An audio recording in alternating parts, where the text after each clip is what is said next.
Sometimes in life, you find yourself in a place where, objectively, it makes total sense that given the choices you've made, you ended up there, but nevertheless, you never thought you would end up in that place and are surprised to find yourself there.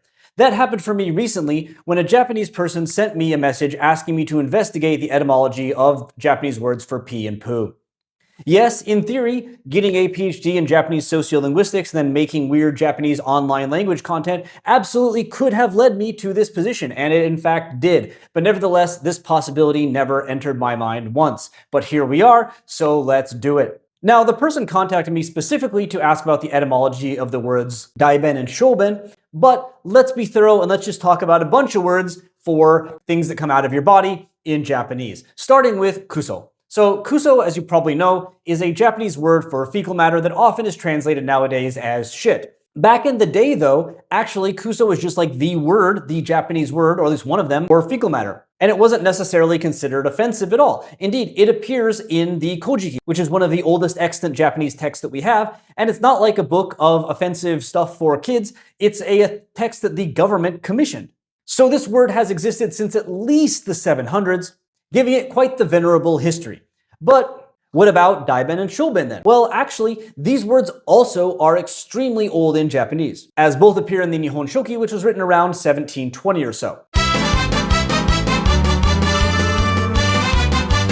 As you may have seen in the initial question, the whole thing that started this video is why is poop considered big ben and why is pee considered small ben?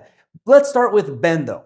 In both Japanese and Chinese, you'll note that this kanji has a number of meanings. They don't always line up, but the original meaning, what is generally said to be the first, is that it refers to convenience or like a sense of ease. And we can still see that use in words like benri, right, in Japanese. Now this kanji though has been used to mean excrement in Chinese since at least the 400s. And when we're talking about things that are this old, no one really knows. But the most common explanations revolve around the idea that relieving yourself either is easy or brings about a sense of ease. And different people have different takes. Like on this website here, the person notes that they don't agree with the idea that it's called ben because it comes out of you easily, as they state that they find it very difficult to poop. And that's a pretty amazing thing to just say on the internet, but it is an argument that we have to consider. And as a result, there's a lot of people saying that the idea is that defecating can give you a sense of ease or relief. Indeed, I found an honest-to-God research paper on Japanese terms for poo and urine, and that's one of the possibilities that they raise. Isn't academia wonderful? Isn't it great that there are people that look into this stuff and publish it? And then weird gingers living in Australia let everybody know about it? Thank you, Kobayashi Yoshio, for your contributions to human knowledge. So that's likely why this kanji means excrement, but why is it that poop is big and pee is small?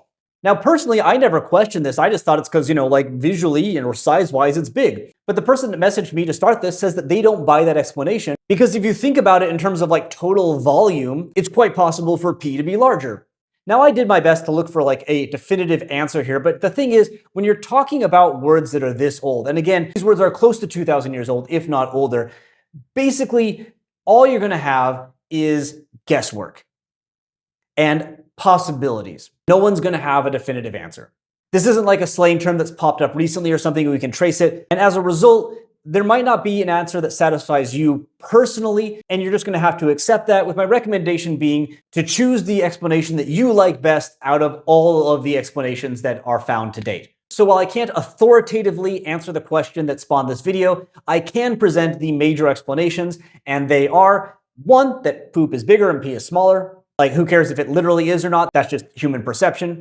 Two, the time taken to relieve yourself is big versus small. In terms of learning about your health, poo provides bigger information about it, whereas what you can learn from pee is smaller, or at least I guess it was thousands of years ago. I imagine today both can tell us quite a lot. The amount of effort that goes into relieving yourself is big versus small. The size of the vessel you need to contain it is big versus small. The size of the hole that it comes out of. And finally, the level of relief, remembering what a lot of people think the origin of this kanji becoming poop is big versus small. So really, choose your favorite. I don't think we'll ever know for sure, but those are the explanations that you will see if you investigate the etymology of this online. And honestly, we'd have to go back thousands of years to China to ask people back then to figure it out, because these words, again, unlike kuso, do come in from Chinese to Japanese. But why stop there? I have small discussion when we can have big discussion. Because what about terms like unchi or oshiko, right? Where did those come from? Well, for unchi and unko, which if you're not familiar, both refer to poop, the etymology of this is actually pretty well known because these terms are, and I didn't know this, quite recent.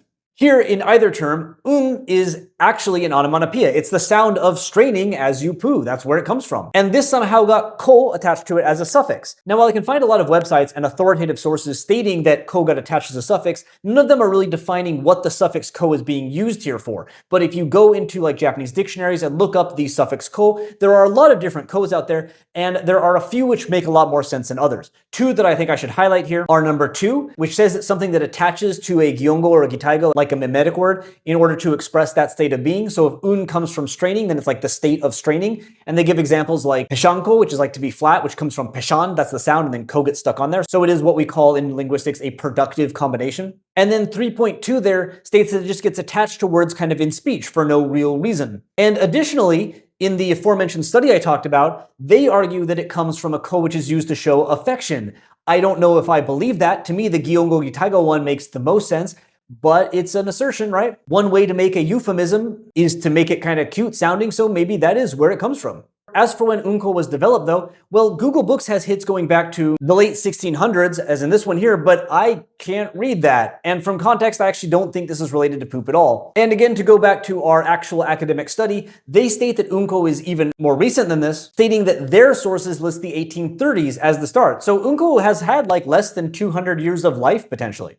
Unchi is then even more recent, and the general explanation here is that chi got attached to it to make it sound kind of cuter. So if the ko was meant to be cute, well then I guess we needed to make it cute again because people don't think poop is cute. But unchi is cuter than unko, and that's why it's often used to refer to poop when talking to a child. Our wonderful research paper asserts that this change actually happened in like 1951, and I couldn't find any definitive hits on Google Books before that, so as far as I can tell, they're right.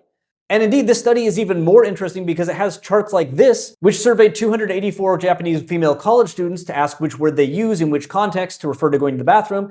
And very amusingly, when talking to a man, they would generally use toire. However, when talking to other girls, they use unko and then unchi for children.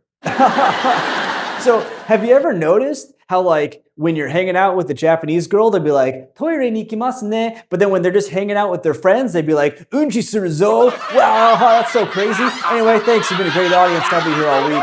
As for oshiko, right, pee, well, nyo, right, which is the formal kind of word for urine, which is here, which literally means like tail or butt water, which is kind of funny because obviously the tail or the butt is not where pee comes from. But that's fine. We can let people thousands and thousands of years ago developing a writing system be a little inaccurate. We say the sun rises and it certainly doesn't, so let's not throw any stones here. Anyway, this formal word, this formal kanji dates back to the kojiki, just like kuso, daen, etc. do.